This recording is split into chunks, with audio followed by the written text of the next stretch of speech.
So it's good to see everyone, or good to hear everyone, as the case may be this evening. Um, it's really good to get the speaker series started back. We took the summer off. Basically, we might have had one in early June, but we took a break in the summer, and so this is our first meeting back. Well, there's not a lot of good things that have come out of the whole COVID lockdown, but the idea about doing a Zoom meeting for these types of meetings, I think, was really good. And we're going to continue doing this, lockdown or no lockdown. We've got kicking it off tonight, Lydia McGrew, and I'm going to come back to Lydia. But we've got speakers on a monthly cadence lined up between now and May.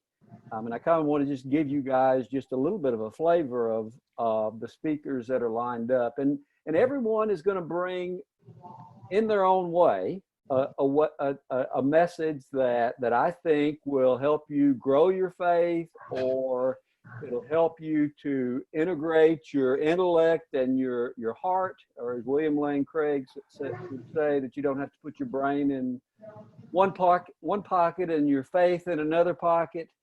But they all have different things to present. Next month is Paul Nelson. He's from the Discovery Institute. We'll be doing a talk on intelligent design. November is Sarah Salviander. She is an astrophysicist. She's a professor. She is a former atheist, raised an atheist, and became a theist based on her study in cosmology, and later a Christian. In December, Harry Kramer, who's on the call with us tonight. Harry is he's an author. He's a professor at Kellogg School of Business. He's former CEO of Baxter International, and my former, I would say boss, but truth be told, Harry was like my boss's boss's boss. But he'll be the speaker in December. Harry's written a book that he'll talk about. He'll talk about his faith walk.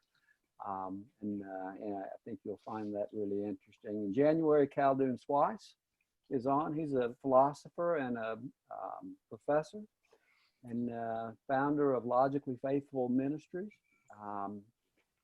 February, Daniel Ray, who is the co-editor, and I don't have a copy of the book here, of The Story of the Cosmos, How the Heavens Declare the Glory of God. In fact, Sarah Salviander was a contributor to that book. She wrote one of the chapters in it. March is James Walker, president of Watchman Fellowship. And he's going to talk about Mormonism. He was a fourth generation Mormon family and converted to Christianity.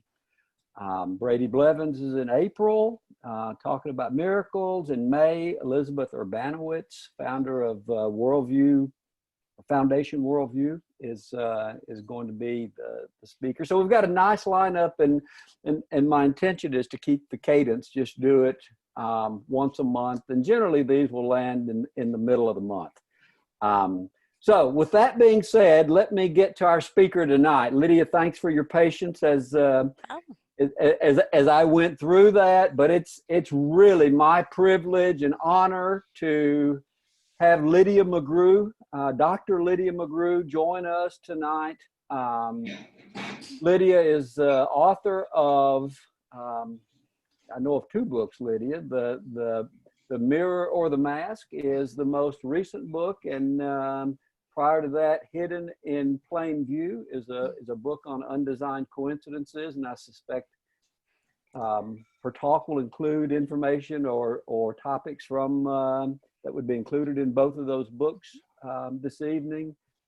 She's a speaker. She's a homeschooler. If you asked Lydia what her vocation is, I think she would say that she's a homeschooling mother, but she is a prolific writer. She's written too numerous to count journal articles, and between she and her husband Tim, she is crazy smart, Sometimes she's outspoken.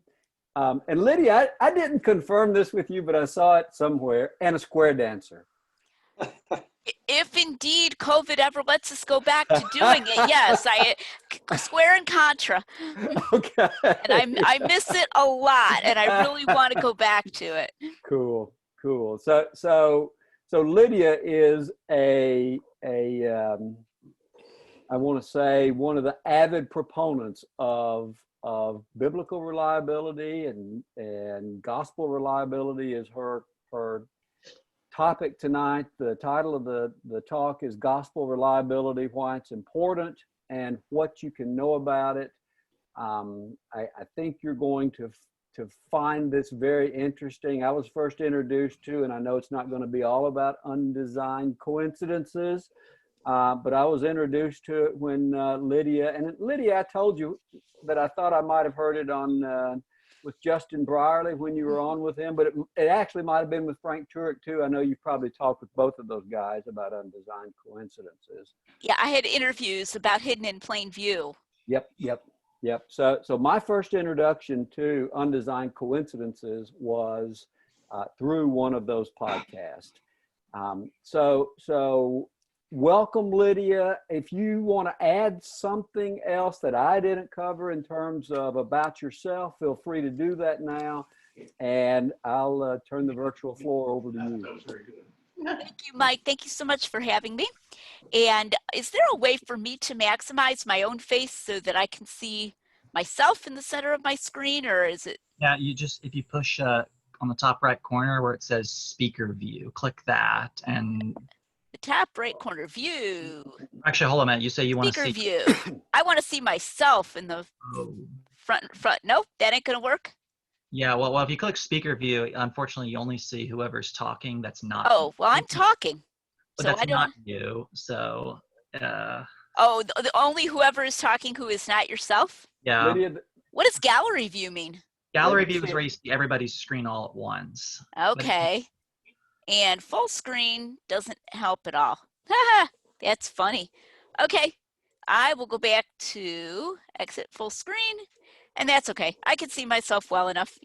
It's just a little small. Okay, cool. All right. Well, I'm going to launch pretty quickly into my topic. The only other thing I have to add to Mike's introduction is that I am I'm correcting my proofs right now on my next book, which is to be called The Eye of the Beholder, and it is about the Gospel of John. And that's with the publisher, and then it came back to me, and I'm making some corrections. I'm sending it back to the publisher, and so on, back and forth. So I hope you guys will follow me on Facebook for updates about that and so forth, about The Eye of the Beholder, and it's hopefully going to be coming out in early 2021. And in the meanwhile, if you don't have a copy of The Mirror of the Mask, that's available in Kindle and in paper as well. So tonight I'm going to do something a little bit different from what I've done my last few talks. I'm going to give my entire talk without any PowerPoint. It's just going to be me talking. So we'll see how this works. This was me being lazy and I didn't make a PowerPoint. So we'll see how this works. Okay, so the question is, okay, why is gospel reliability important, and what can you know about it? I want to start off with a little anecdote here from a recent social media conversation that I had. So I was talking with someone, and I honestly do not remember his name, so I cannot even inadvertently give it away. But I was talking with someone on social media who was not known to me otherwise, and he's involved with apologetics and so forth. I was able to tell that, and a Christian. And he asked me what was really the difference. Was there really much of a difference between my own approach to the Gospels and that of another scholar we were discussing, who was Dr. Michael Licona? And I said, well, yes, I think there is quite a difference. And I gave as an example the matter of the Gospel of John. And, my head's kind of in the Gospel of John right now. That's what I'm writing about. And I talked a little bit about how often when this other scholar is talking about the Gospel of John, he will hypothesize that possibly John may have changed some fact. And he does it pretty often, sometimes when there's not even a contradiction or an alleged contradiction. He'll just say, well, it would be going beyond what the evidence warrants as historians for us to say that this really happened. We can't know. It's impossible to tell. Maybe John changed this. And I said, and he does that here, here, and here. And I said, and I don't do that. I said, I think the Gospel of John is generally very reliable, highly reliable. And so you won't find me just saying sort of out of the blue like that, well, maybe John changed this. Now, the other person I was dialoguing with said, well, that's not that big of a difference. I'm paraphrasing what he said here, but he said, so you like the Gospel of John and he doesn't. We get it, but that's not really that big of a difference. Now, to me, that's very interesting, because what that says is that to that person, a high reliability of the Gospel of John is not that important.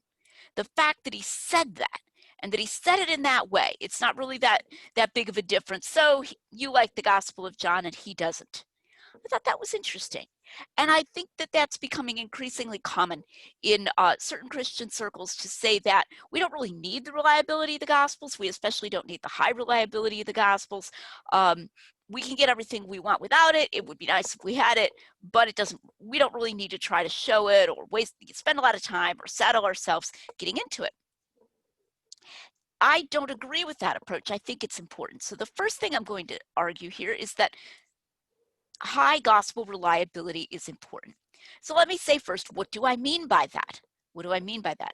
Well, I mean that if a document says something, that is strong reason to think the thing is true.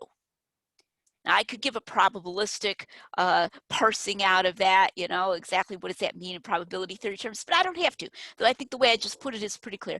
A document or a person, we could talk about a person being highly reliable, is highly reliable if the fact that he says something or the fact that that document says something gives you strong reason to believe that that thing is true. Now, does that mean it's indefeasible? Not by itself. No, high reliability is defeasible. You could have a highly reliable document or person say something and decide that it was wrong, but you would have to have other strong reason that would counteract, okay, that high reliability that you believed that source had going in. So it's got a lot of heft, and that's related to the word rely, right? You can rely on what it says. Okay, and you can rely pretty strongly on what it says. Okay, well, why is it important to be able to say that the Gospels are highly reliable in that sense? First reason, and I'm going to give a brief version of these. I've talked about all of these at more length in other places that you can look up. First reason is for the defense of the resurrection of Jesus.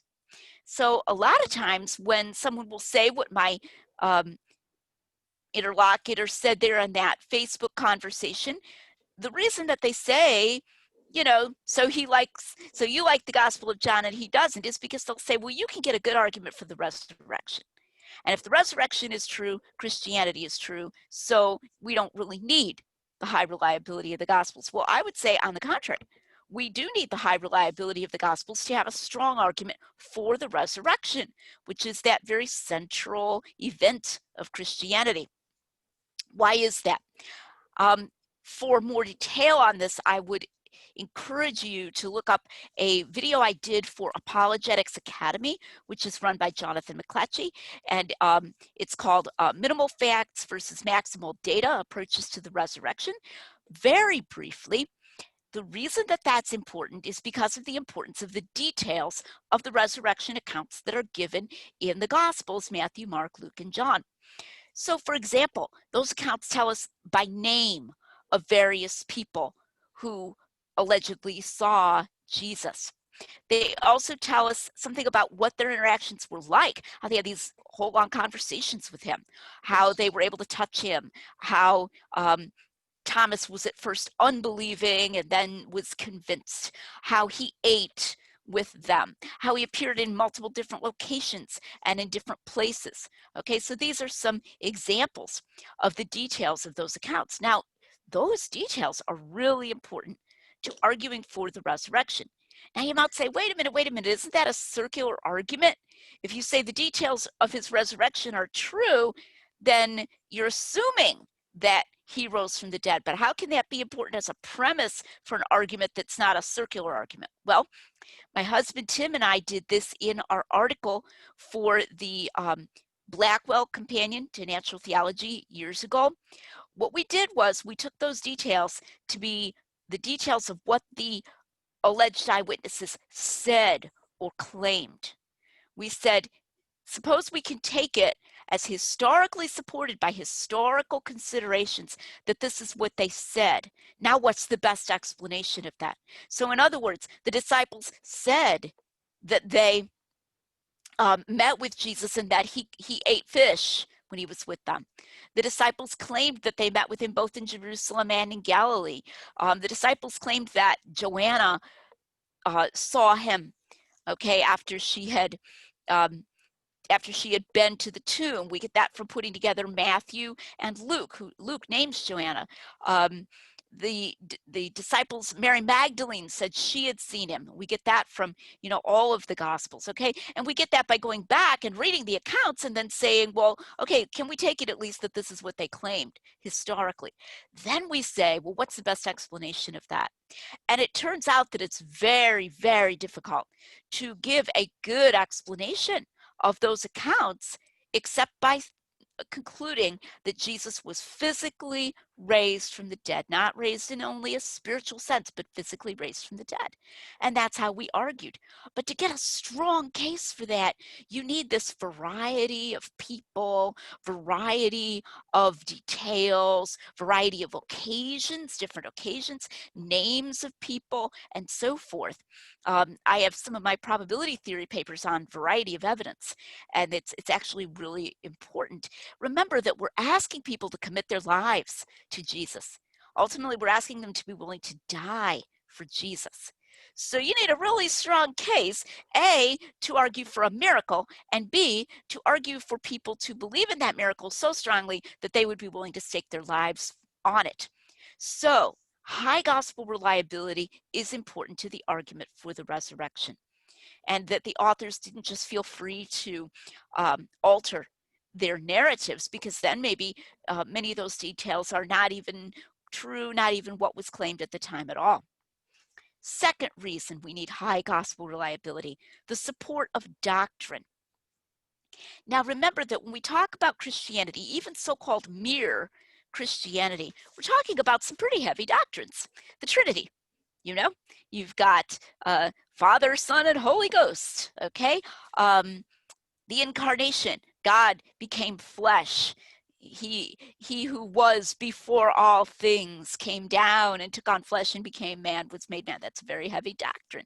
How about if you want a doctrine of inspiration?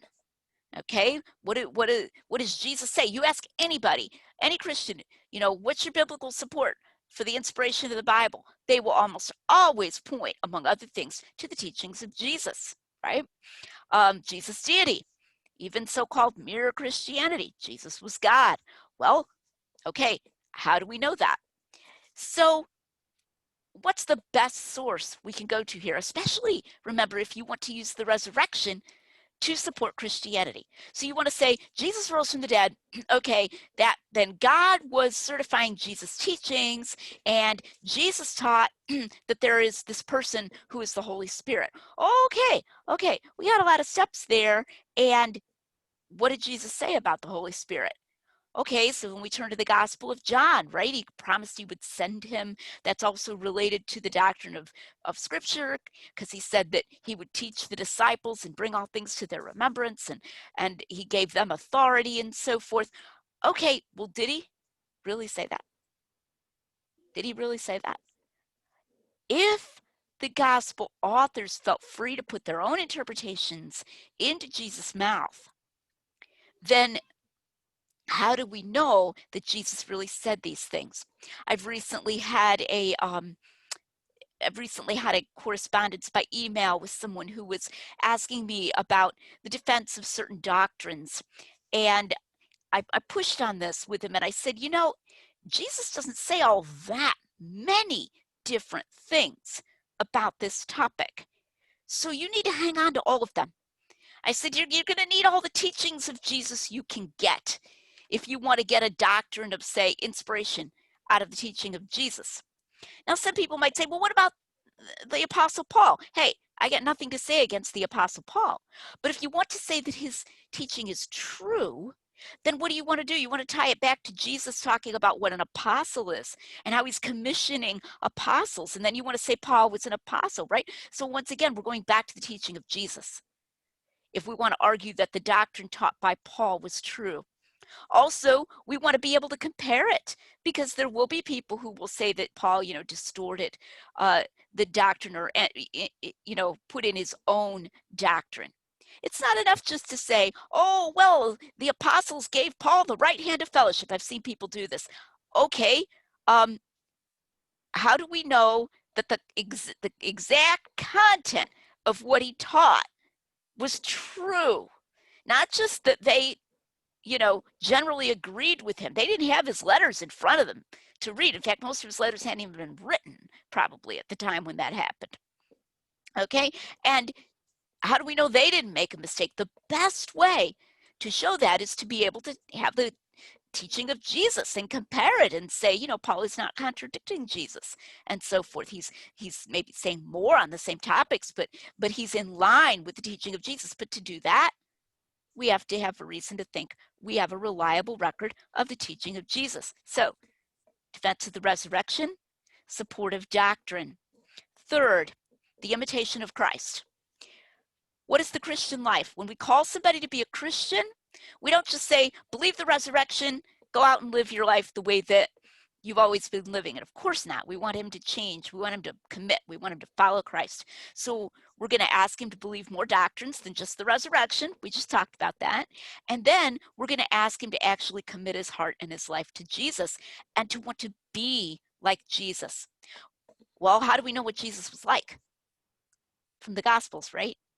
And often from their details. How many sermons have you heard on Jesus' conversation with the woman at the well? I've lost count. I'm sure a lot of you have too. Those are great sermons. Okay, but if you think that John felt free to make up dialogues, then you think, well, Jesus maybe had a conversation with this woman, but we're not really sure what was said. Maybe it was sort of something like that. A very gisty gist, it's very high level generalization, all right? But when you hear a sermon on Jesus' conversation with the woman at the well, it isn't just, Jesus had this conversation and they talked something about, God and her sin and stuff. No, your pastor's going to get into the details, right? And how Jesus dealt with her and how he confronted her. Okay, and you're going to do that with a lot of things. Jesus' conversations with Peter, how he loved him even though he knew that he would betray him. Jesus' manifestations of his own humanity, his suffering, and his emotional suffering, the fact that he was like us. Okay, as Hebrews says. Well, Hebrews says he was in all points tempted like as we are, yet without sin. But the Gospels let us see that in action. So for that vivid picture, we want and we need the Gospels. If the Gospels are highly reliable, we have a lot of information. That's a great treasure trove. If they're not highly reliable, and especially if they've considered themselves licensed to alter things fairly freely because that was allowed by their time, then we have a much smaller treasure trove. And it could be harder to state with confidence that this is what Jesus really is like. This is what he did. This is what he said. Now, I'm not talking about an absolute verbatim transcript here, okay? But I am talking about accurate reportage to the point where if you'd been there and you'd known the languages, you could have recognized it. You could say, okay, this is the place where he says God is a spirit. And if you worship him, you must worship him in spirit and in truth. Oh, this is the place where he tells the woman, you've had 5 husbands and so forth. You could have recognized that if you were there. Well, okay, so I've argued for 3 reasons why gospel reliability is important. There's an old saying, if wishes were horses, beggars would ride. What does that mean? It means you can't have something just by wishing for it, right? So I can sit here and I can argue till I'm blue in the face that we need high gospel reliability, but if we don't have it, we don't have it. Tough luck. Okay, if wishes were horses, beggars would ride. I can't have it just by wishing it. But it's good to make this argument first, because I'm going to tell you right now, there are too many people, even too many Christians, who don't think high gospel reliability is important. So they won't look into it. And if someone comes along and tells them, well, we have the gist of what happened, but they changed a lot of the details, they'll say, well, that doesn't matter. Thank goodness, at least we have the gist. Moving along, and they won't even investigate the arguments for those theories, like the person I talked to at the beginning. Well, that's not really that big of a difference, so you like John and he doesn't. It doesn't really matter that much. Okay, so it is important to motivate people. I hate this phrase, but to motivate the conversation, to motivate the topic. I can remember arguing against that when it first came out. I said, you do not motivate a topic, you motivate a person. Okay, so we want to motivate. I want to motivate people to investigate this. Now, can we know that the Gospels are reliable? In that same social media conversation I referred to at the beginning, this other person said, so what you're saying is that you presume that the Gospels are reliable, and that you think all Christians should presume that they're reliable. They should just assume that. And so then that's the difference between you and these other scholars. You just assume it, and they don't, and that's why you disagree. And I said, no, you got me completely wrong. Strike one. Nope, that's not what I'm saying. I argue that the Gospels are highly reliable. I don't just presume it without argument. I argue for it. And in fact, I think that's important because I'm an evidentialist. And so I'm not coming in here saying, have a theological presupposition, the Gospels are reliable, and just hang on to that for dear life because it's important to you. No, I'm going to provide arguments, and I'm going to think of this as a sampler. All right, think of the rest of my talk as a sort of a sample, an evidence sampler. And there's more out there. There's more in both of the books I've written already, in the lectures that my husband Tim has given that you can Google online, and in my forthcoming book on John, just evidence all over the place, but this is an evidence sampler. So my first category of argument: the Gospels are reliable on the incidental details of events. So I want to go right into that because incidental details are the kinds of things that are sometimes called into question. First one I want to talk about here concerns a man named Archelaus. So these are going to be incidental details that are mentioned in the Gospels that we have arguments for. Archelaus was a ruler. He was a ruler of the region that included Bethlehem and included Jerusalem, and he was the son of Herod the Great. Herod the Great was the Herod who killed all the babies when Jesus was born. And so it was because of Herod the Great that Joseph took Mary and baby Jesus and they fled. They fled to Egypt. And in Matthew, we're told that when Joseph came back, he was apparently thinking of settling in Judea. But when he heard that Archelaus was ruling, he went aside instead and settled in Nazareth. Nazareth was ruled by a different guy. Okay, so Nazareth was ruled by Philip, if I recall correctly. Have to look that one up. I didn't have that one in my notes. But anyway, it was ruled by a different son of Herod the Great, not by Archelaus. So what was it about Archelaus that concerned him? It's interesting that Matthew doesn't say. And I want you to notice this right from the beginning. Get this kind of in your mind for many of the examples I'm going to be giving. The importance of casualness. The importance of the author's just mentioning something and then not explaining it, not telling you why, just casually mentioning it. Matthew doesn't connect it with, anything else. He doesn't tell you anything about Archelaus. When we look into history, we look into Josephus, we find that shortly after the death of Herod the Great, Archelaus got into a, shall we say, disagreement in Jerusalem. And I won't go into all the backdrop of that, but there were protests going on, violent protests going on in Jerusalem, which has a kind of a modern sound to us.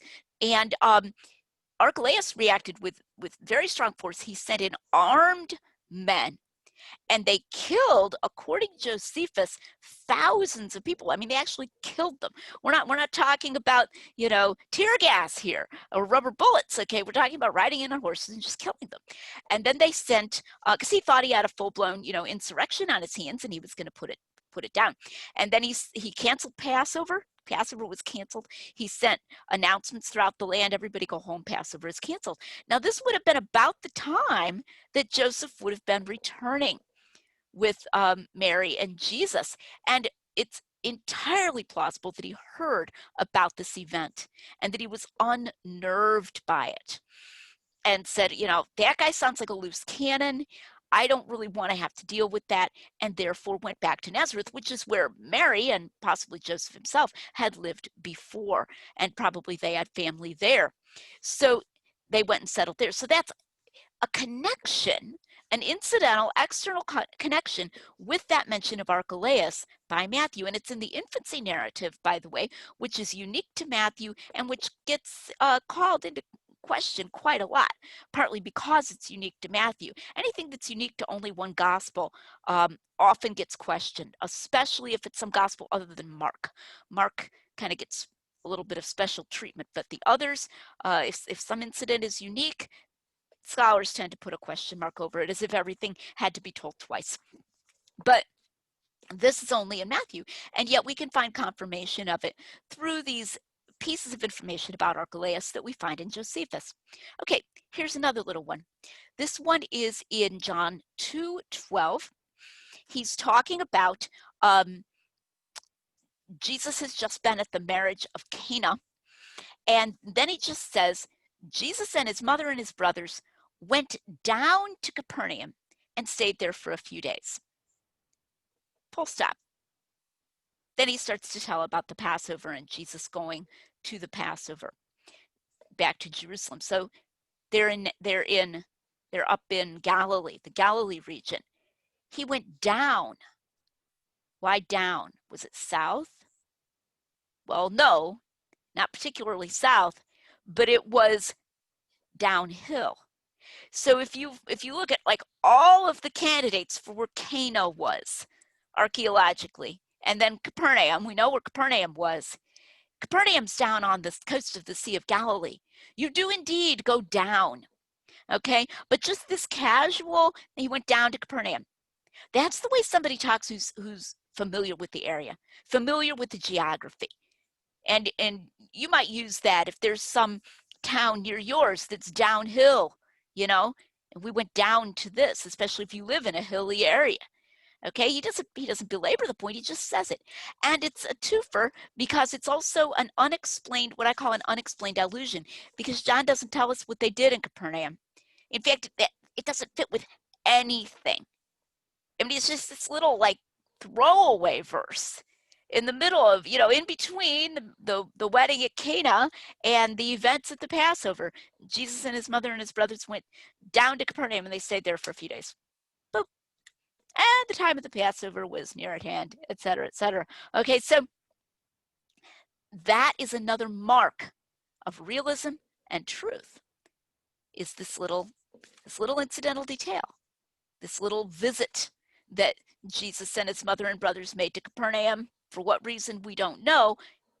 Undoubtedly a detail of the narrative, indeed a disconnected detail of the narrative. And yet, I think we can have confidence that it really happened. It's narrated just exactly as something would be narrated by a person who was there, who knew what he was talking about, and who has no other motive for narrating it except that it happened. Okay, third, Jesus' early temple cleansing. Now, this one I'm really taking the bull by the horns here because it's very common to hear that Jesus' early temple cleansing is some kind of problem with a capital P. let's see if I can trace the letter P here in the way that will look normal to you guys. I don't know if that's backwards or not. Anyway, capital P, problem. Jesus' early temple cleansing. Because Matthew, Mark, and Luke narrate a temple cleansing at the end of Jesus' ministry, and John narrates one at the beginning, and this is said to be a contradiction. I think it's quite clear that Jesus cleansed the temple twice, and I see no reason to think that he didn't. People can definitely engage in the same kind of symbolic gesture or protest on more than one occasion. But what other reason do we have to think that he did other than that John says it? Okay, well, how about this? We find that in Mark 2 and in Mark 3, though no temple cleansing is mentioned and no clash or conflict at all with the religious leaders in Jerusalem has been mentioned at this point. In fact, Mark leaves out that early part of Jesus' ministry altogether. But in those two chapters, Mark 2 and Mark 3, we find a specific reference to people who had come from Judea to Galilee, and they're obviously hostile to Jesus. In Mark 2, they've come and they're kind of observing him, and he says, he heals the paralytic, and he says that, you know, your sins are forgiven before he heals him. You remember that story? And they say, you know, this is blasphemy. No one can forgive sins but God. Well, what are they doing there? They seem to have come a fairly, you know, good ways to check this guy out, to try to find out something about him, but there's no explanation in Mark as to why that is. We find even more hostility in Mark 3:22, sometimes called the Beelzebub controversy. They say, you cast out demons by Beelzebub, the prince of demons. These are, again, said to be people who had come from Judea north all the way to Galilee. Why are they so hostile to him? Well, if he's already clashed with them over the temple cleansing, that would explain it. We also find an extremely precise reference, and I'm not going to go into all the details surrounding this in John's account of the temple cleansing. He says that they ask Jesus for his authority to do this, and he says, destroy this temple, and in 3 days I will raise it up. They take it to be literal, and the religious leaders say, this temple has been being built for 46 years, and you're going to raise it up in 3 days? What's with the 46 years?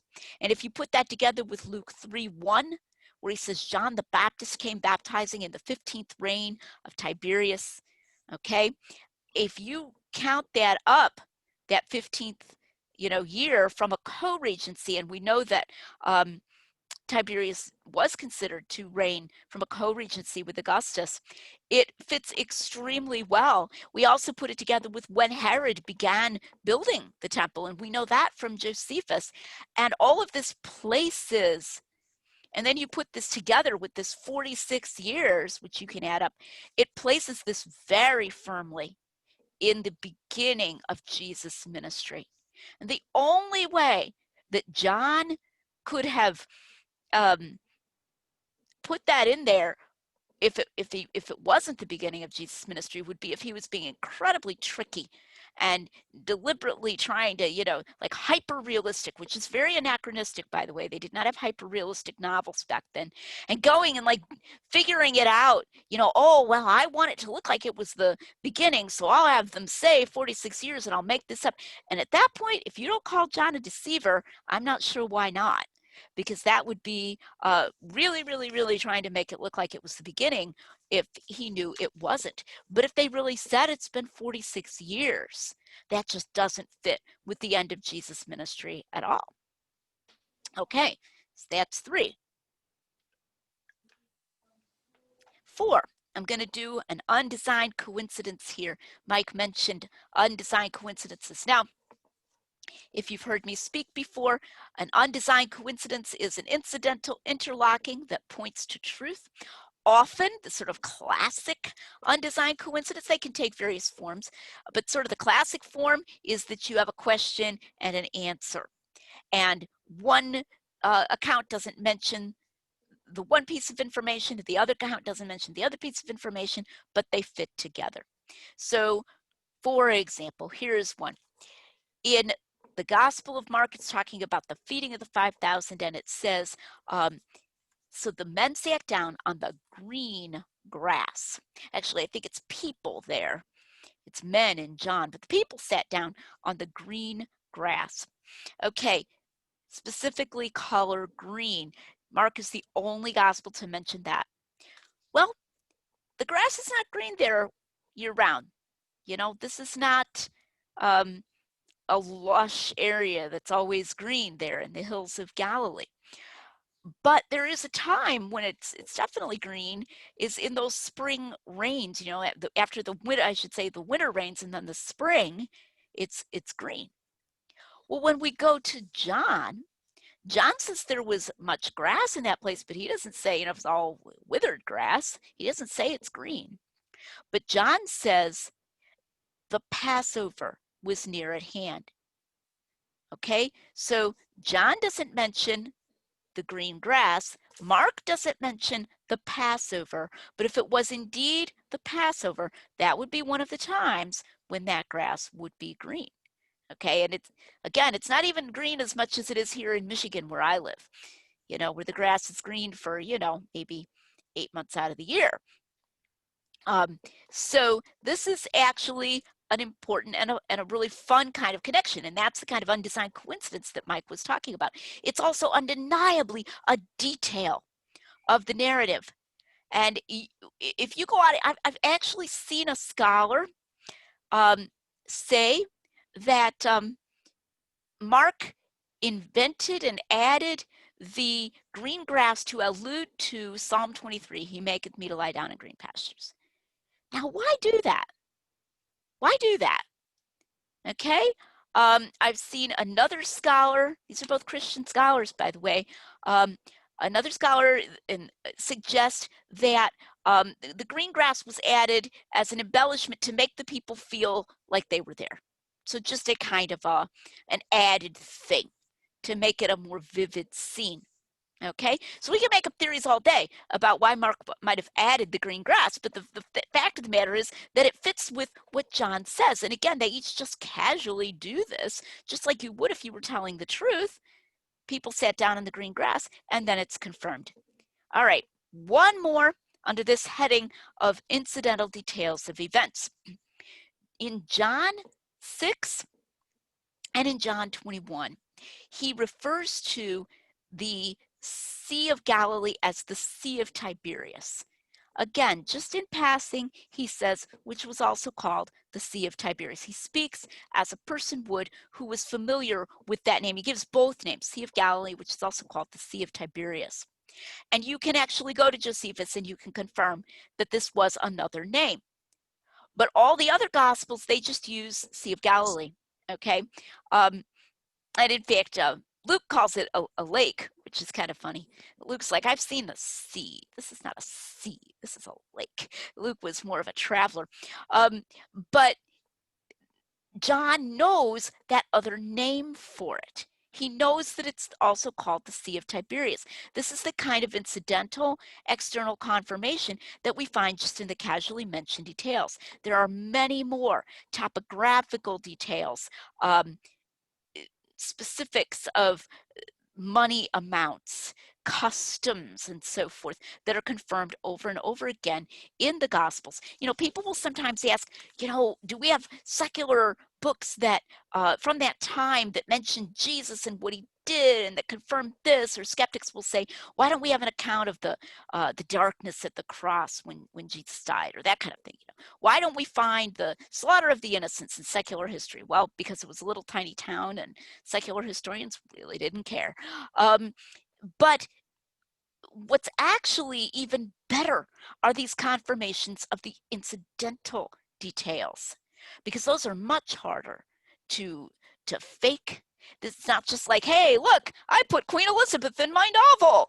You know, I set my thing around the time of 9/11 when the Twin Towers were destroyed. And some big event that's going to be known to secular history. No, you confirm these little details from external sources and then from undesigned coincidences within the documents.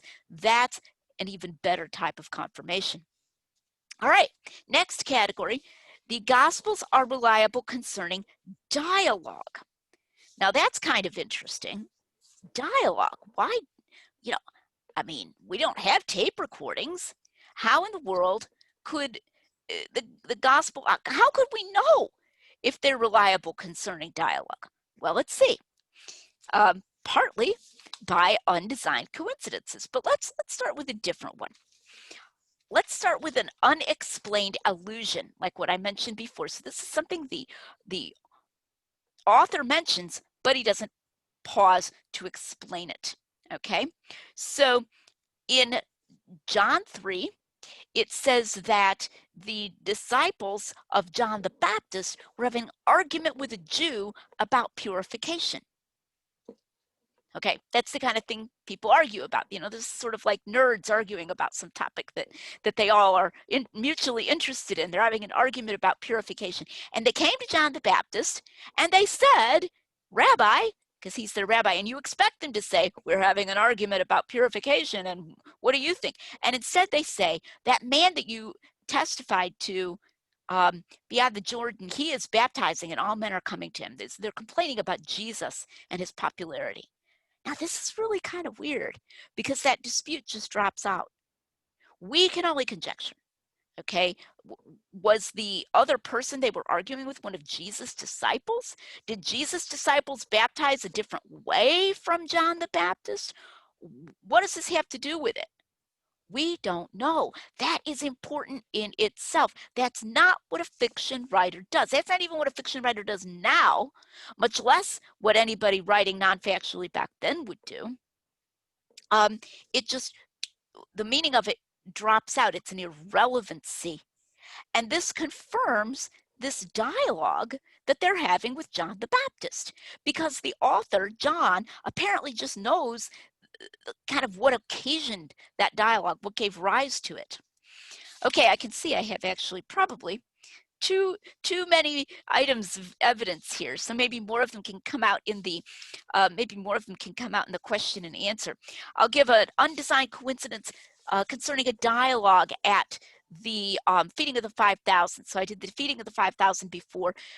There are more undesigned coincidences concerning the feeding of the 5,000 than any other event in the Bible, or especially in the Gospels. Okay, so Jesus sees the people and he turns to Philip and he says, where can we buy bread that these may eat?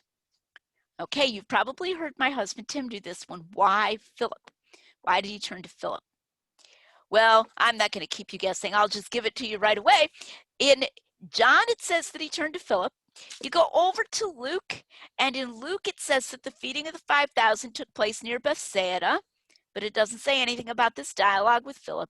And then you go back to John, to completely different context.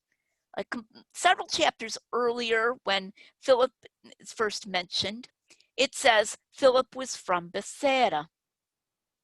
Okay. Now, if you want to hold out and say, well, John read Luke's gospel and he said, I'm going to make up a dialogue that Jesus said this to Philip, and I'm going to sort of drop this little thing earlier in my gospel that Philip was from Bethsaida, but I'm not going to mention that it happened near Bethsaida, and then maybe someday, 2,000 years from now, people are going to read all three of these things and put them together and go, wow, that guy John really knew what he was talking about. You can do that. You can hold out for that, but that is definitely not the way to bet.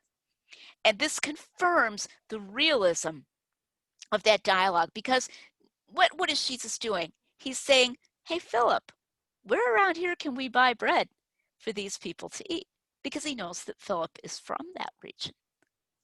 Okay, so John is just what we call artlessly reporting. Artlessness is a great old word that the old apologists used for truthfulness. When you have a person who's just naturally truthful, he's not trying to be clever. Okay, he's artless, and that's what I mentioned back at the beginning: the value of casualness, and the fact that John doesn't connect this at all with the location of the feeding of the 5,000. And then I'm just going to mention briefly the realism of many of the dialogues in the Gospels. So the dialogue in John 8, go read it sometime. Okay, this passage gets called into question because it starts with an I am, saying I am the light of the world, and because it's very theological, and it includes famous other I am saying, before Abraham was I am, in John 8:58. But if you read that dialogue and you think of human beings and how they argue and how they bicker and how they go back and forth, you will see a lot of signs of realism in that dialogue. For example, they change the subject. Jesus says, I am the light of the world. And then they immediately say, you're testifying of yourself. Your testimony is not true. Does this remind you of Facebook or something? I mean, that's what people are like, right? They suddenly change the subject. They're insulting. Do we not say rightly that you are demon possessed and you're a Samaritan?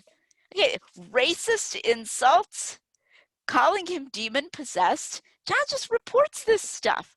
And Jesus himself, he gets pretty snippy. He says, you are children of the devil. He was a liar and a murderer from the beginning. You are not children of Abraham. So he can dish it out, man. So much for gentle Jesus, meek and mild. Okay. Or there are these abrupt shifts. For example, it says in John 8:31, he was speaking to the Jews. As he was speaking, some of the Jews came to believe in him. Now, believing on Jesus is real important in the Gospel of John. And within 3 verses, Jesus is insulting them and they're arguing. And what? Now, I'm not saying this is wrong. Maybe they believed on him only in a very shallow way, or maybe it was a larger crowd and the argument was with a different part. I'm not saying we can't explain this, but John didn't have to put that in there, that he was speaking to the Jews that believed on him. What does John say? To as many as received him, to them gave he power to become the sons of God, even to them that believe on his name, which were born not of blood, nor of the will of the flesh, nor of the will of man, nor of God, but of God. You wouldn't really think John would even seem to be attributing this kind of behavior to people who had believed on Jesus. But he just reports it. Okay, even though it doesn't seem to fit with his theological themes. So there are all of these marks of realism in the dialogues. And I could talk about similar things in the dialogue with the woman at the well, but I won't right now. Okay, so now I'm going to give one last category. The Gospels are reliable concerning Jesus' teachings.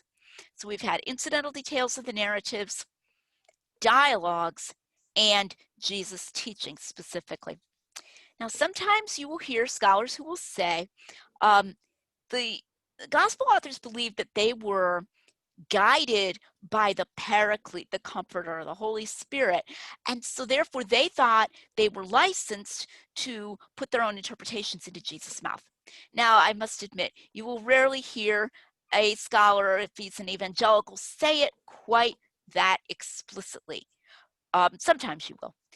But you will more often hear them imply it, guided by the Paraclete, John reinterprets Jesus' teaching for his own generation and thereby creates discourses. Well, what is that saying? He's putting his own words in Jesus' mouth. I mean, that's the only interpretation you can give to many of these statements, but sometimes they're implied rather than explicitly stated. But that's the idea, is that they thought that was okay. Why? Well, because, hey, I'm inspired by the Holy Spirit, so what I say is just as good as what Jesus said, because I'm interpreting what Jesus said. I'm giving a true interpretation. That is not what we find in the Gospels. In fact, we find repeatedly that the author will make a distinction between what the historical Jesus said and the interpretation that the narrator wants to put on it. So here are a few examples. Mark 7:19. Jesus says that it's not what goes into a man that defiles him, but it's what comes out, what's in the heart. And Mark says, this he said, declaring all foods clean. So Mark gives an interpretation, but he doesn't have Jesus say, therefore, all foods are clean and you may eat, and et cetera, et cetera, et cetera, basically saying what the vision said to Peter over in Acts. No, he doesn't put that in the mouth of the historical Jesus. The narrator says that himself. John 2, we talked about this before. destroy this temple and in 3 days I will raise it up. And they think he means the literal temple. And then the narrator says, he said this speaking of his own body. So the narrator doesn't have Jesus say to his disciples, I was talking about my body. By the way, they just didn't understand that, but I'm telling you. No, the narrator gives the interpretation. John 7:37-39. Jesus says, he that believeth on me, out of his inmost being shall flow rivers of living water. Narrator aside, he said this concerning the Spirit who was not yet given. Okay? The author, John, doesn't put that into Jesus' mouth. He says it. John 13:9-11. Jesus said, you are clean, but not all. Narrator. He knew who would betray him. Therefore, he said, you are not all clean. You see the pattern? You see this pattern? That is not the pattern of authors who think that it's okay for them to put their interpretations into Jesus' mouth as long as they think it's a true interpretation. Also, we have embarrassing teachings because they create puzzles, and the author could simply have left it out. Okay, so for example, in Mark 13:32, no man knows the day or the hour of the coming of the Son of Man, right? And what does he say? Those of you who are familiar with the gospel, he says, not even the Son. Not even the Son knows. Oh my goodness. So now we go into this whole thing about, is this a problem with Christology? Was Jesus omniscient? How could Jesus be God? Mark didn't have to report that, but he did. Okay.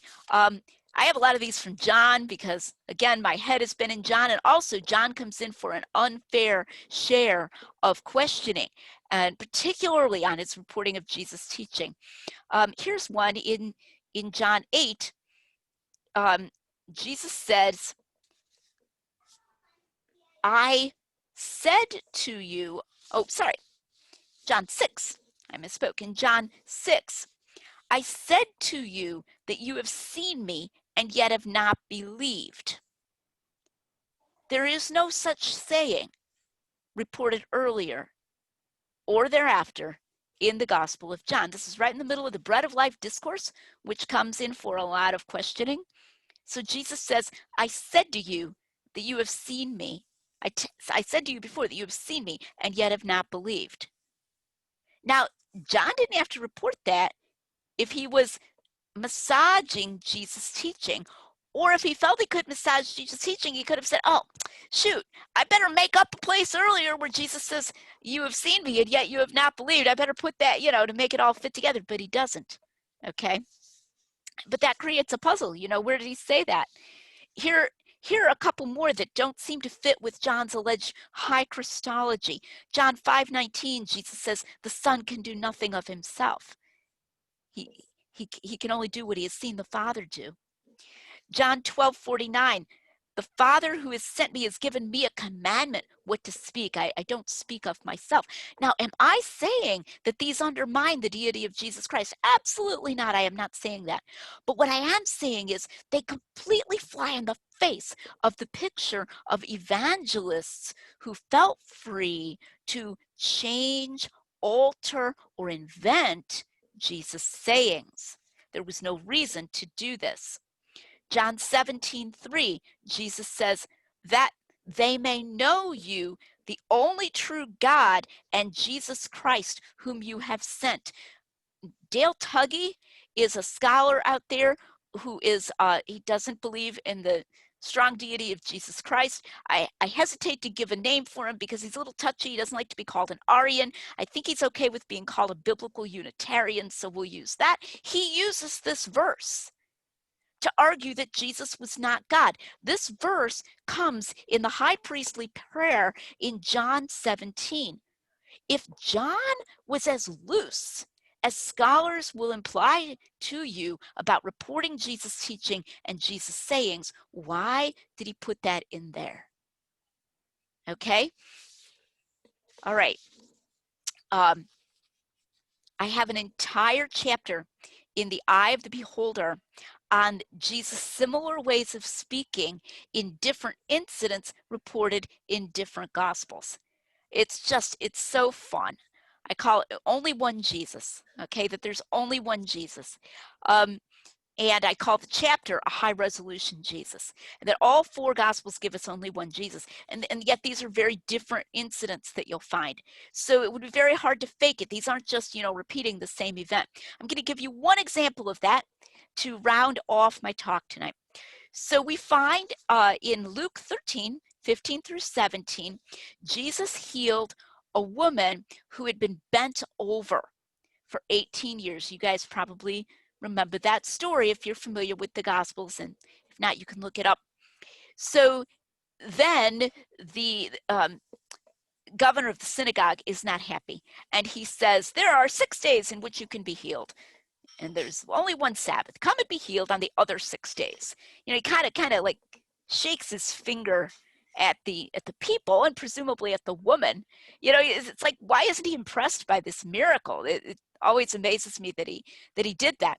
Well, Jesus is not pleased, and Jesus says, those of you who have an animal will untie the animal to lead it to water on the Sabbath, and you don't consider that to be work.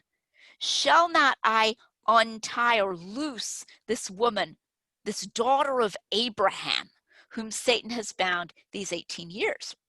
Okay, so unloosing and unloosing.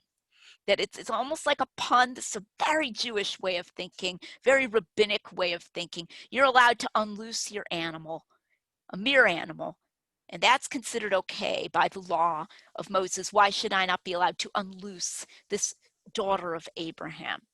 Okay, so that's his way of thinking there. Now let's go over to John, completely different set of incidents. In John 5, Jesus heals a man who can't walk, and he tells him, you remember this is by the pool of Bethesda, and he says to take up his bed, his pallet, and walk.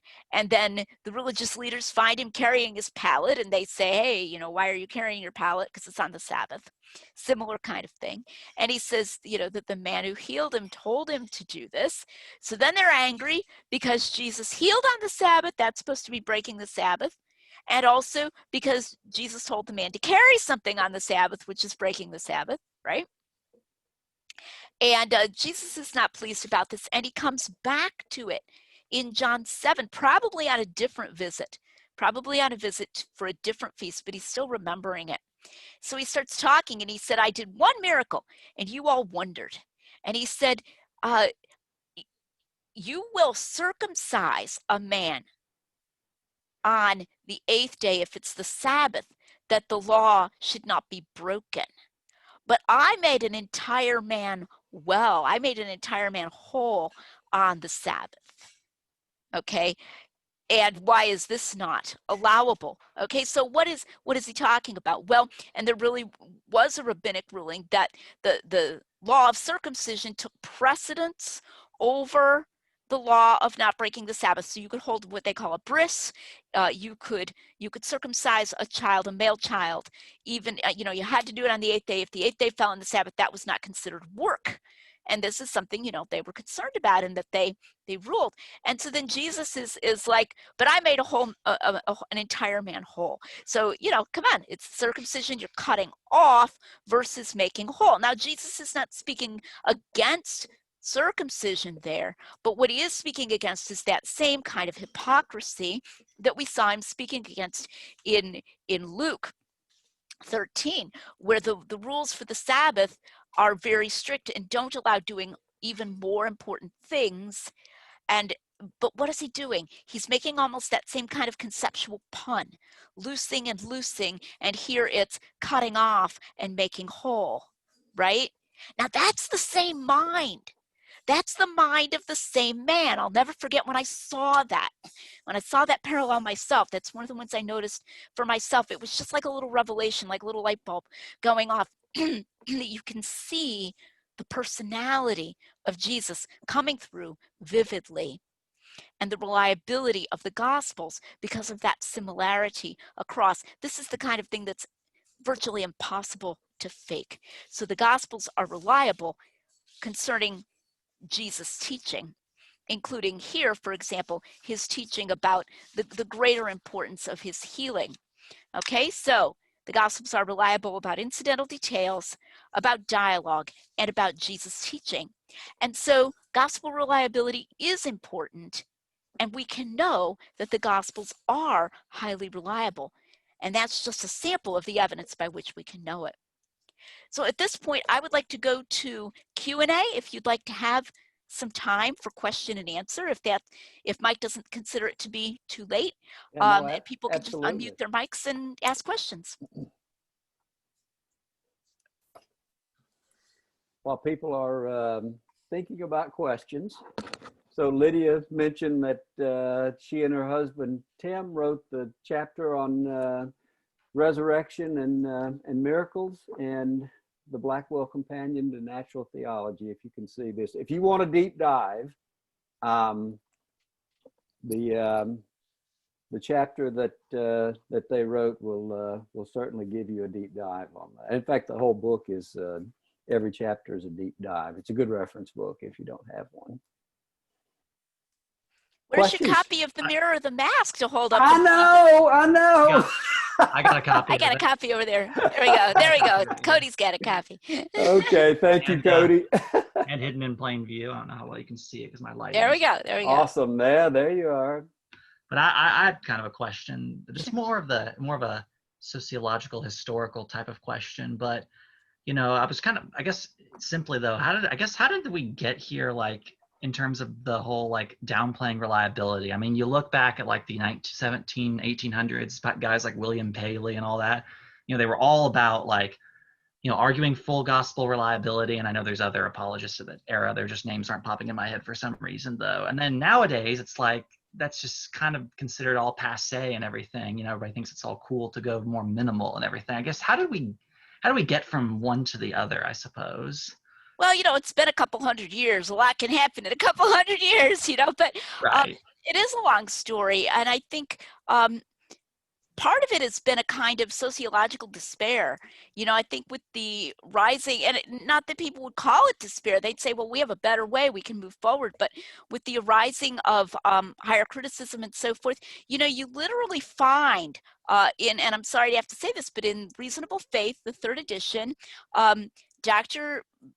William Lane Craig, whom I love as a brother in Christ, but he actually says that these forms of scholarship have rendered these arguments obsolete, and that we have to have a different approach. And I think there's this unfortunate melding of what I call sociology and epistemology. So it's sort of like, well, this is where the scholarly field has gone, and so they're not going to believe you if you try to do the Paley type thing. They're gonna sneer at you, they're gonna dismiss you. And in fact, when Tim did a debate with Bart Ehrman on the Unbelievable show, Ehrman's response to undesigned coincidences was, that sounds like very 19th century. Now, reasonable people are going to say, well, that's just chronological snobbery. That's not an answer. And in fact, Bart did not have an answer. But there's been this very unfortunate tendency to say that an argument can become obsolete in a strong sense that we shouldn't be making it anymore because it's fallen so much out of favor. And so there's just been this rush to try to find a way to argue with the sort of the mainstream or non-Christian thinkers like Bart Ehrman, who are building on sort of more the mainstream by granting a lot to them and then seeing what we can do anyway. And that's supposed to just be this wonderful thing that we can do, is that if we can do it while granting all this stuff to them, all the better. The other thing is that I think since the 1970s approximately, we've been almost a victim of our own success. And here's what I mean by that. You had hyper skepticism before that. Like, oh, the Gospel of John was written in the 2nd century and we can hardly know anything. Jesus almost was a figure almost like King Arthur or something, or I don't know, Robin Hood, right? Where we can hardly know anything about him at all. And so there was this retrenchment that took place in the late 20th century on the part of more liberal scholars, where they were like, oh, you know what, actually, we can know more about Jesus than we thought we could. you know, and you could count, you get like E.P. Sanders, who is no conservative, believe me, and he would give this whole list of propositions we can know about Jesus. I mean, if you believe in robust gospel reliability, it looks like a pretty thin list of propositions, but I guess it's a comparative matter. Like, wow, you know, look how they're changing. They're coming toward us.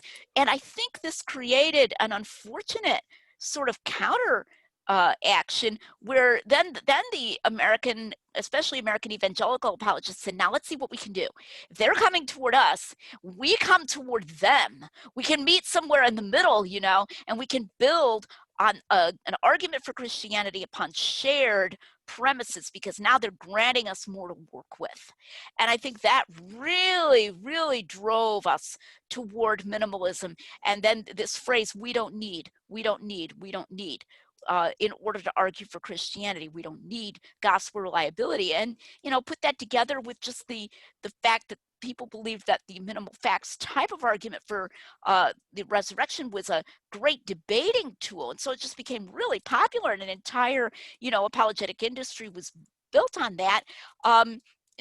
Then it turned into a philosophy. You know, it wasn't just a tool, it was a philosophy, a minimalist philosophy that, you know, really we shouldn't be saddled with arguing for gospel reliability. So I think that process has really accelerated since the 1970s. That's the best answer I can give to your question without going on at even more length, but I think that's what's happened.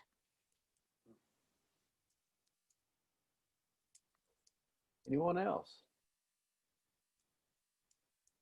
I wonder too, Lydia, in post-scientific revolution, that just in general, the default position, I think, perhaps from a biblical and maybe more specifically New Testament reliability standpoint, the default position is not that it is reliable as much as it was, say, and I'm going back 200 years too, 200 or 300 years, but before the scientific revolution, and science sort of became the arbiter of what is truth. Well, the scientific revolution is often, you know, tagged back to, you know, Newton. So he's even longer ago. You know, the golden age of Christian apologetics that Cody was alluding to in the 1700s and 1800s is technically after the scientific revolution. But I will say that that golden age itself was a reaction to deism. And deism, the deists attempted to use Newton. Now that was very unfair to Newton. He was a heretic, mind you. He was an Arian, but he believed firmly in miracles and so forth. In fact, he did a lot to argue for prophecy, the argument from prophecy.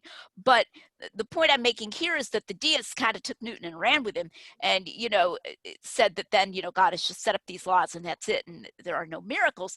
And so it was often in response to the deists that the great apologists wrote.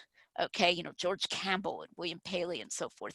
And then we did get that devolution into the anti-supernatural and so forth through the French philosophes, and then on into the 19th century. So that's, you know, that's definitely true. That's part of the background of what I would call the sociological movement.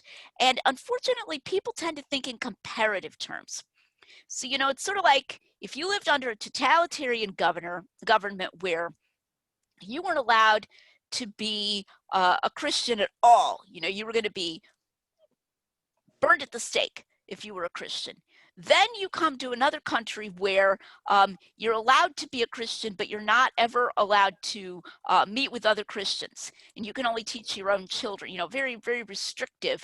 You might say that that second thing, wow, this is great. We have so much freedom of religion here. And it's like, that's not really very much freedom of religion. Well, in the same way, as I was sort of saying to Cody, when you had people who were so skeptical about Jesus that we could know almost nothing, then when you get people like sort of middling liberal scholars like Sanders who are listing more things that they think we can know about Jesus. Everybody wants to go out and throw a party and set off fireworks, like, wow, the scholarly world is coming around, how can we make our entire apologetic based on nothing but this? And so I tend to think that that's been a mistake. But it again starts with kind of what you're getting at, which is that long ago sociological movement where everything was bent so far the one way that when it comes even somewhat this way, everybody thinks it's this big change and maybe we don't need to go any farther. And I'm arguing that we can go a lot farther than that, and we should and we need to, in arguing for robust reliability. Yep. Hi, I got a question. Oh, go ahead. Yeah, thanks, Cody. My question is, this was a very intellectually stimulating discussion. And having been sold on Christianity and being a scientist at that also, I really love the connectivity and the reliability that you were able to pull out of the Bible and make it clear. So I guess my question is, how do we take this information and spread the gospel, so to speak, to a certain extent, as a Christian and as a scientist and as a believer? What you provided reinforced my understanding and inspired me. How does this work to convert people or to save people? Or is that not the expectation? Is this to be applied only once you've crossed that threshold and you need to be nurtured more? Or does your approach, the knowledge that you provide, can it be applied to helping people see the light that the Bible is not just a novel? How does that play out? Oh, that's a great question. I would say it's definitely intended for unbelievers, very strongly so. Now, if someone's determined, to continue in his unbelief, obviously you can't make somebody listen, right? You can lead a horse to water, but you can't make him drink, right? As the saying goes. But notice that, if you go back over the video of this or my outline, every single one of my arguments, not a single one depended on a theological premise. So every single one was based on things like, how do people talk? How do witnesses talk? What are sort of marks of someone's being natural and telling the truth in a natural way? Or, hey, let's look at the way that these two things fit together. That's something that you could use with a non-biblical document as well. I mean, you could use this as part of what lawmen call forensic statement analysis, to try to look into whether a witness is telling the truth. Okay, so it's definitely, these are intended to be what I would call secular reasons, if I can put it that way. There's secular reasons for a sacred book. Okay, but it ought to be something that anyone can see, and it's also probably going to be something they haven't heard already. And I think that can be important. I can remember Mike mentioned by being a square dancer. I was getting to know someone on the break at one of the square dancing. They always did a waltz, and I'm really not any good at the waltz. So I would sit down on the side, and I was sitting across from a lady, and we were getting to know one another. This was a couple, 2-3 years ago. And I gave her one of these undesigned coincidences. It didn't happen to be the one I gave tonight. I think it was one concerning what Herod said to his servants. It's reported in the Gospel of Matthew. And I was able to get it across pretty quickly. And she said, huh. And you could just see that little light bulb going off, that huh moment. And so when you're dealing with someone who thinks of the Gospels as just ridiculously embellished and so forth, bringing these kinds of things in, can show them that almost gritty realism that the Gospels have, and how they differ from other works of the time or of later. The Gnostic Gospels are not like, so-called Gospels are not like this at all. Okay, so I would strongly recommend that you use these, and what I would recommend is that you kind of immerse yourself in them, as a Christian, and get your favorites. You know, your favorites are the ones you're going to be enthusiastic about. They're the ones you're going to be able to get across fairly quickly while listening to the waltz at a at a dance or whatever. You know, you're going to be able to bring across pretty quickly and vividly to people because they're the ones you're enthusiastic about. So the more you immerse yourself in these things, the more you see how they can serve as something to have in your pocket to bring out, you know, to say, really, you know, you think these people just like made stuff up and had Jesus say it? Then why do they have Jesus say so many things that seem to be in a certain amount of tension with the theology that they want to convey, or whatever? You know, you can have your arguments that you bring forward. So I would recommend that people learn these and then kind of, you know, sprinkle them like salt through their discussions with unbelievers. And I think it's also really good for answering Bart Ehrman. And I name him particularly because he's so popular. I mean, my husband had a student who she had been a Christian, and her faith was really shaken because she went to the library and pulled a book off the shelf about Jesus. And it happened to be Jesus Interrupted by Bart Ehrman, because she was a new believer and wanted to read books about Jesus. I mean, this is the kind of thing where, you know, as more seasoned Christians, we're going, no, you know, we don't pull off Jesus Interrupted because you want to read a book about Jesus, okay? But Ehrman he's great at getting his ideas across to a popular audience, and has brought about many deconversions and strengthened many people who are unbelievers. And so when we bring this stuff in, we're getting beyond some of the older discussions, which are good too, by the way, and I do a lot of harmonizing, but about, you know, how did Judas die? Right?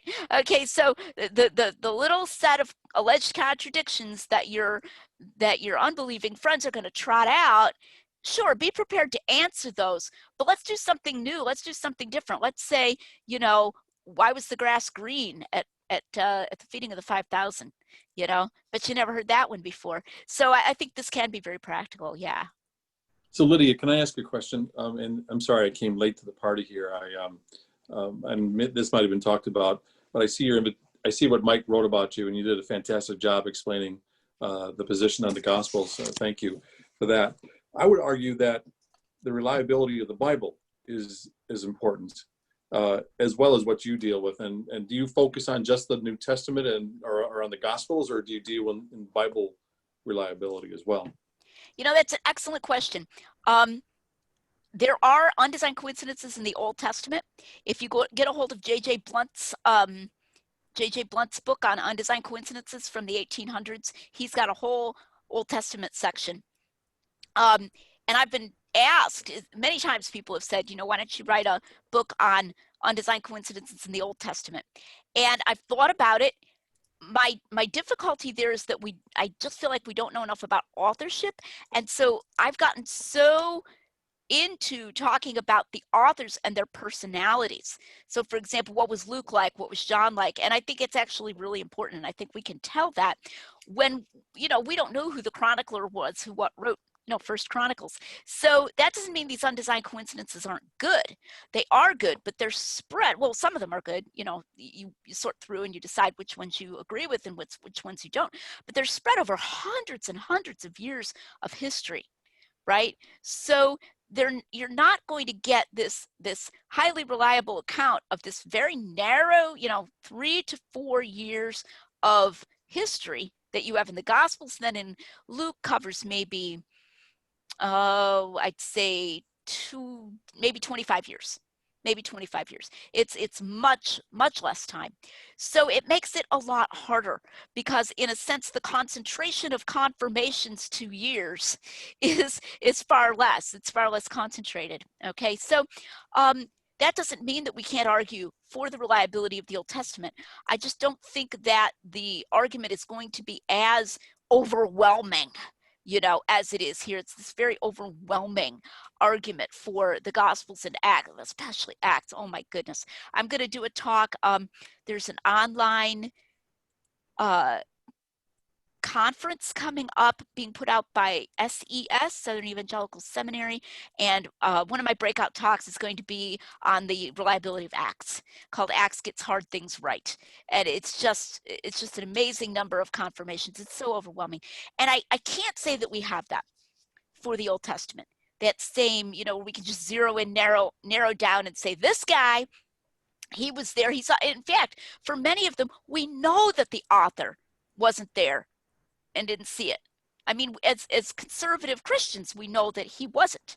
We know that Samuel didn't see most of the events in, 1st and 2nd Samuel. Some of them he did, like, calling of David and so forth. But well, Moses writing the first 5 books, and exactly, there for Noah and all the other things. Right, Yeah. exactly. So we had to have found out about these things either by preserved records or by direct inspiration of the Holy Ghost, both of which are entirely possible.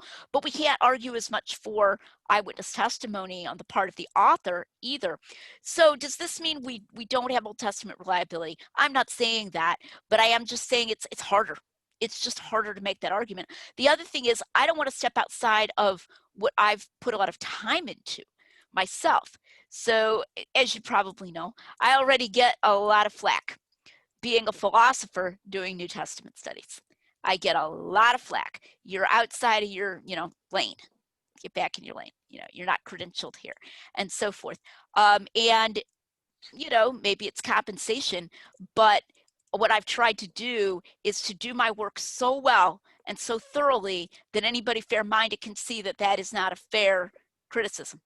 That I know what I'm doing, even though I don't have a degree or a lot of, highly prestigious publications. I have a lot of prestigious publications in philosophy. Okay, that's what my philosophy credentials are based on, and I haven't had time to build that up in New Testament yet.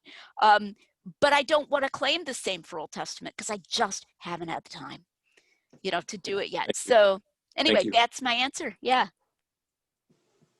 Back focusing just on the Gospels themselves, do you find you used one situation of quoting Josephus? Do you find that you're going back more and more to his writings? Sometimes, for those little external confirmations. I probably mentioned him a few times here. Like I mentioned him for when Herod began to build and so forth. I mentioned him for Archelaus and so forth. We use Josephus for some of those external confirmations. We also use things like inscriptions. Okay, so that Acts Gets Hard Things Right I was talking about. There's a book called The Book of Acts in the context of Hellenistic history. I think I got that title right. Anyway, Colin Heber, I see Cody, he's going to get his copy and he's going to like hold it up, right? Anyway, there we go. Yeah, it's a wonderful, wonderful book. And Hemer is constantly saying, attested in the inscriptions, attested in the inscriptions. It's amazing. So what Hemer is using, I mean, it's not like he doesn't use Josephus, but even more than that, he's using these, fragments. We have some letter that somebody wrote or some document that somebody wrote that shows the language that was used. And then Acts refers to this language as being used in this region. And it's like, yeah, they really did have their own language, and that's attested in the inscription. So there's all kinds of things, archaeology, recent archaeological discoveries. So I would not say Josephus is like my main source, but he is one source, particularly for the external stuff. And then, as you can see, I'm also doing a lot of internal confirmations. Thank you. So I was going to ask about some of the because it's something I've been thinking a lot more about lately is the criteria of authenticity that a lot of New Testament scholars and even apologists use. And I even kind of you've been critical of some of that. I was wondering if you could talk a little bit about some of your problems with the way they're used and what specific ones you don't think are very good. Yeah, I know we've talked a bit about the dissimilarity one. Are there any other ones that you don't think or have problems with them? Or I think it's the overall approach. Okay, so in my entire talk tonight, I would say the only thing I used that could probably be called one of the common criteria would be embarrassment, right? and that one's known, the criterion of embarrassment. If something were made up, you know, why would they write it down? Why would they put it in there? So I use that for some of the dialogues, the report of Jesus' teaching and dialogues and so forth. And that one I think does come up somewhat more often.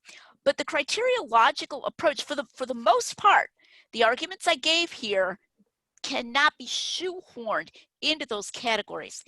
And I think the problem that we've gotten into is that scholars have identified objective historical criteria with this list. So there's this list that historical Jesus scholars use. Historically, now I'm not trying to do a genetic fallacy here, but it's just a fact that historically the reason this list was developed was because the scholars themselves were skeptical. They assumed that the documents were including a lot of, shall we say, chaff along with the wheat, and then these criteria were meant to help us sort out the wheat from the chaff. All right. If you instead think you have arguments that the documents are reliable overall, then once you make those, sure, you know, it's kind of an up and then down argument. You start from particulars, like what I gave tonight. These were particulars, and that takes you up to the point where you're saying, as a whole, this document is reliable. Then when you come back down and you read a passage that you don't have any special argument for, you say, well, but I have good reason to believe that this happened. I mean, unless there's some argument against it, the burden of proof has been very much shifted at that point. The criteriological approach is completely different. It says we hit a reset. There's this reset button, right? We got a reset button. And so I argue for whatever, you know, this bit of dialogue or this saying or this incident. Okay, fine, got that one. Reset. Now I go to the next one. Okay, now I've even seen in a recent video, Dr. Lacona was talking about Jesus' dialogue with Pilate, Pontius Pilate. And there's one undesigned coincidence he likes, and I won't take the time to describe it here, but it confirms the fact that Jesus said, my kingdom is not of this world. For if my kingdom were of this world, my servants would fight. And so, and Dr. Lacona affirms that particular undesigned coincidence. So he said that in the video. And then he said, now it's possible that John invented the place where Jesus said, everyone who is of the truth heareth my voice. Now he said, I'm not saying he did. He said, maybe he did, maybe he didn't. That goes beyond what historians can know. Now, mind you, there's no reason to question everyone who is of the truth hears my voice.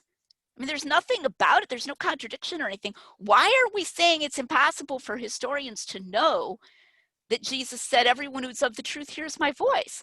Well, he said, possibly, perhaps, John thought that would be a good time to remind his readers of the place where Jesus said, my sheep hear my voice. So maybe he, you know, he didn't use the word invented, but the idea was invented. Everyone who's of the truth hears my voice, and put that into Jesus' mouth. Notice this is just 2 sentences after, or 3 sentences after, my kingdom is not of this world, which he had just admitted was confirmed by an undesigned coincidence. So what are we doing? We're taking a sentence by sentence criteriological approach, and we're hitting reset after every one.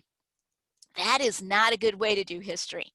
If we have confirmation that John was accurate, at least recognizably so, about this dialogue of Jesus with Pilate, then that's all the more reason to think Jesus really did say, everyone who's of the truth hears my voice. So that's my problem with that criteriological approach. Now, Cody wanted me to mention the criteria of double dissimilarity. Criterion of double dissimilarity says that the item is, if the item is dissimilar both from Christian teaching and from Jewish teaching of the time, then it is likely to be authentic. Now, I suppose if something really is very unusual like that, and Jesus says it, you know, you can say it's, I don't know, especially unlikely to be made up, but this is not likely to be very useful. This is hardly ever going to come up. In fact, I put one instance of it in my book on John, which is the use of Abba, Father. This is sort of a textbook example of the criterion of double dissimilarity, because the Jews didn't call God Abba. and it doesn't seem to have been part of regular Christian liturgy and so forth. So therefore, the theory is this looks particularly unlikely to be made up. Jesus probably really called God Abba. I put that in my manuscript. I sent my manuscript on John off to reviewers just a few days ago. I had one particularly astute and hardworking reviewer. I don't know when the guy sleeps, but he went through my whole manuscript. He had a bunch of typos. He was great. He was so useful. And he questioned that one, and he said, not that he thought Jesus didn't say it, mind you, but just that he didn't think it met the criterion of double dissimilarity, because he said, well, what about where Paul says Abba Father? And he quoted, it's Romans and Galatians where we call God Abba. So he said, how do you know Christians didn't use that? And I'm like, you're right, maybe they did. So I had to put in a footnote into my manuscript. It looks like even then the criterion of double dissimilarity doesn't apply. Sorry, I guess it's even worse than I thought.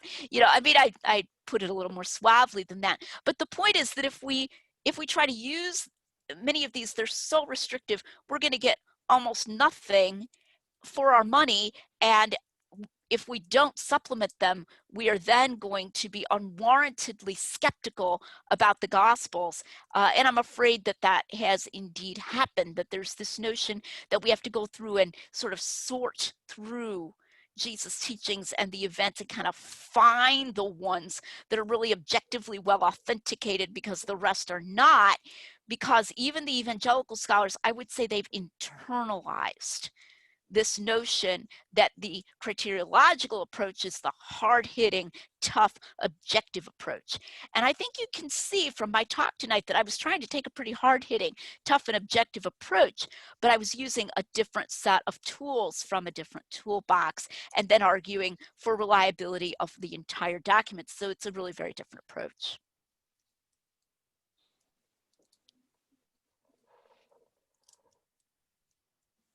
Anyone else? I might just to comment back to an earlier question, Mike Carter's question.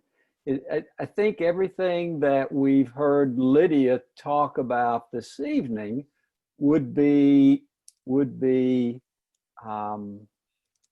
useful in removing intellectual barriers that people might hold. And maybe that barrier is, the reliability of the Gospels or reliability of the Bible. But I think it's an example of eliminating an intellectual barrier, so that it opens a person's heart up to receive the word. Then, so and that's kind of the whole. That's really apologetics, is just addressing intellectual barriers.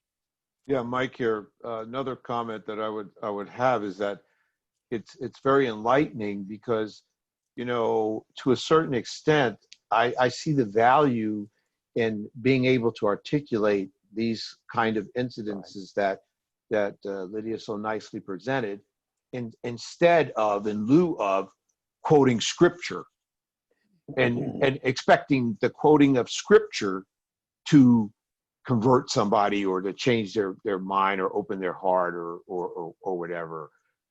So to a certain extent, I'm not a quoting scripture person, but I certainly would love to be able to articulate those incidences and how the language they're saying. I mean, that's kind of excuse my language, Columbo-ish to me, like Columbo or no, I mean that's intriguing. Yep.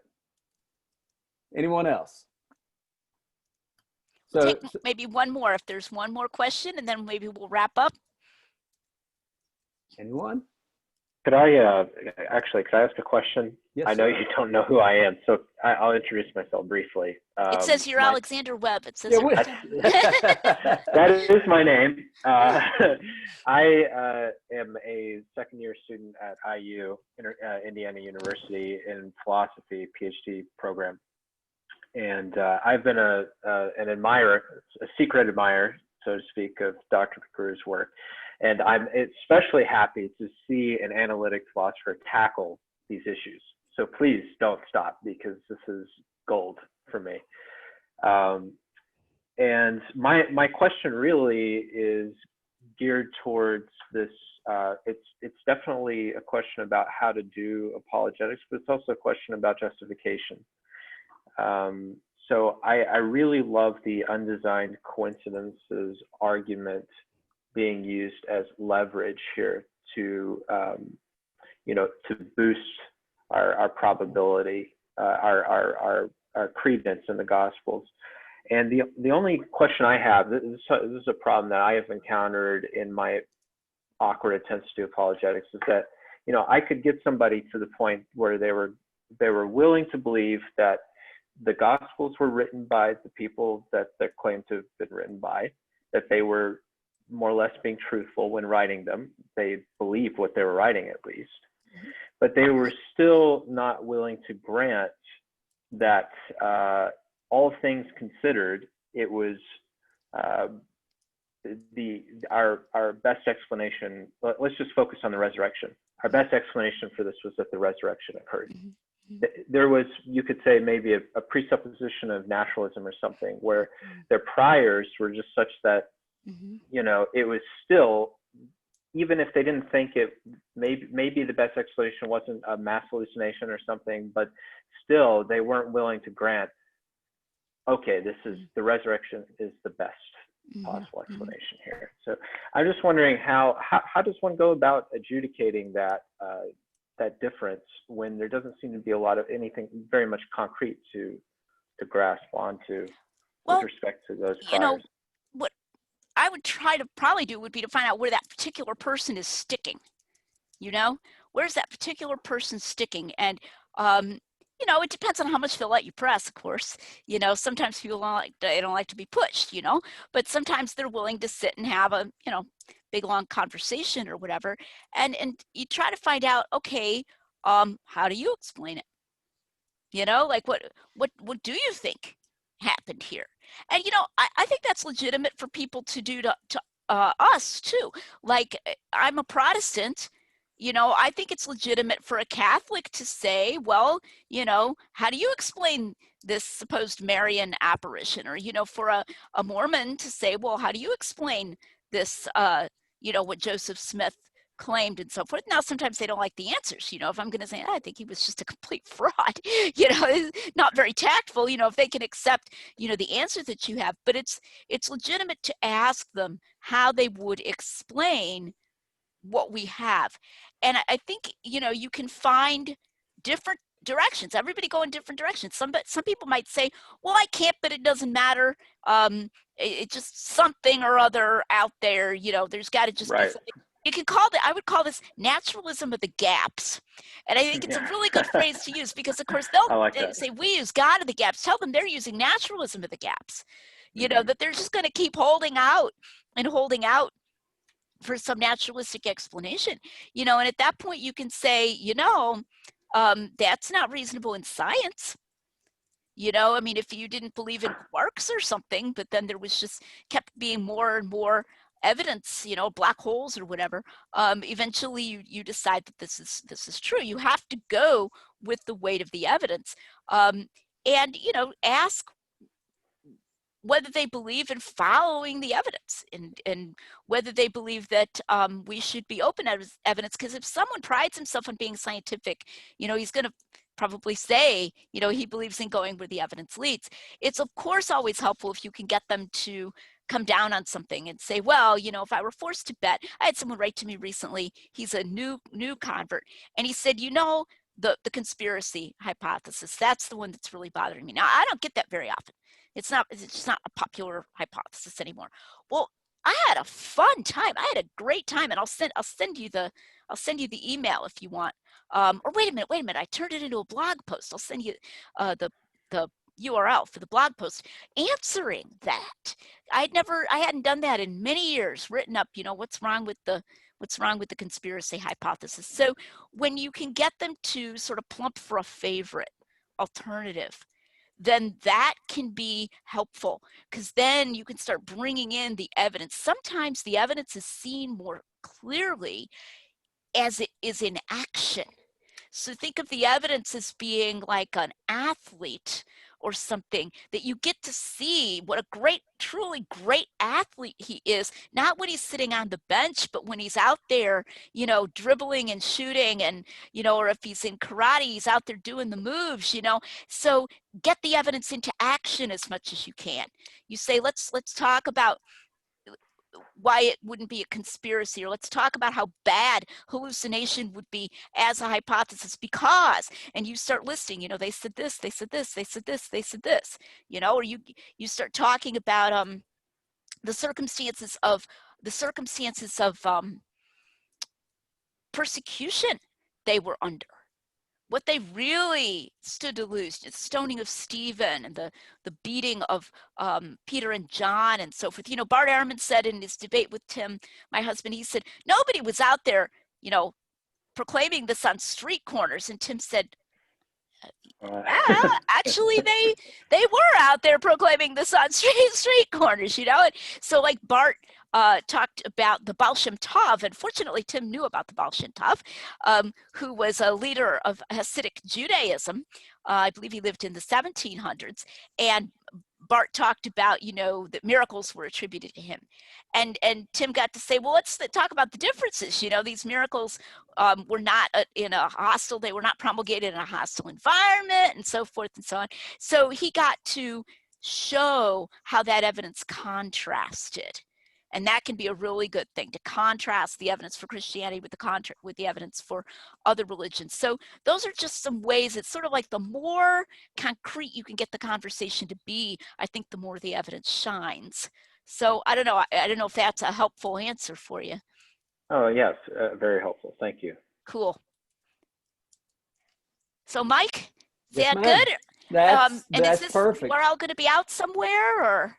So, I'm sorry, say it again. Is this URL of all of this? Oh, yes, somewhere? yes. So every meeting I record, Mm-hmm. and I upload it to YouTube, and then I'll send an email out. So Alexander, you know, maybe you could send me your email just so I get a connection with you. I'm MikeParkes, the number 1 @gmail.com.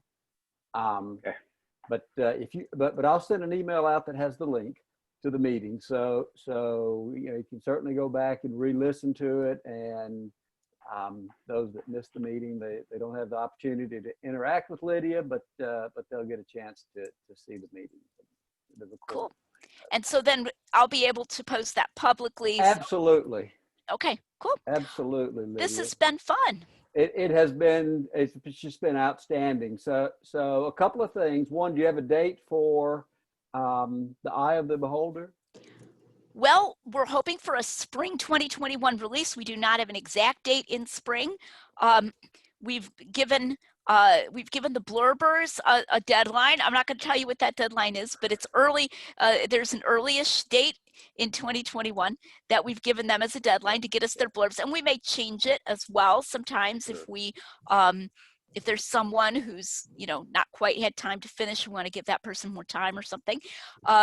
So, you know, I'm kind of hoping for